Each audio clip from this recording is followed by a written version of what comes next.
আমার বাবরি মসজিদ নিয়ে আমি কোনো রাজনীতি করতাম না বা করার কোনো ইচ্ছা এখনও নেই।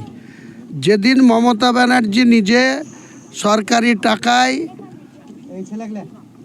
জগন্নাথ মন্দির করেছে, আবার রাজ্যের ইকো পার্কের সামনে, ওয়েস্টিন হোটেলের সামনে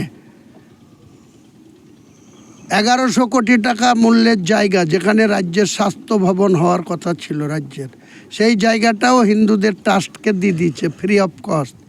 এবং 262 কোটি টাকা হিডকোকে দিয়ে মন্দির বানাচ্ছে। যতক্ষণ এইসব কাজ করবে, আমি সরকারি কোনো টাকায় নয়, মুসলমানদের টাকায় বাবরি মসজিদ করব, সেখানে একটা এডুকেশন হাব ইউনিভার্সিটি করব, 500 বেডের হসপিটাল করব। আমাদের মুর্শিদাবাদে এখনও যে মেডিকেল কলেজ আছে, বহরমপুরে যান, গিয়ে দেখেন গে একটা বেডে 3টে করে রুগী শুয়ে থাকে, আর নিচেও আবার মেঝেতে শুয়ে থাকে।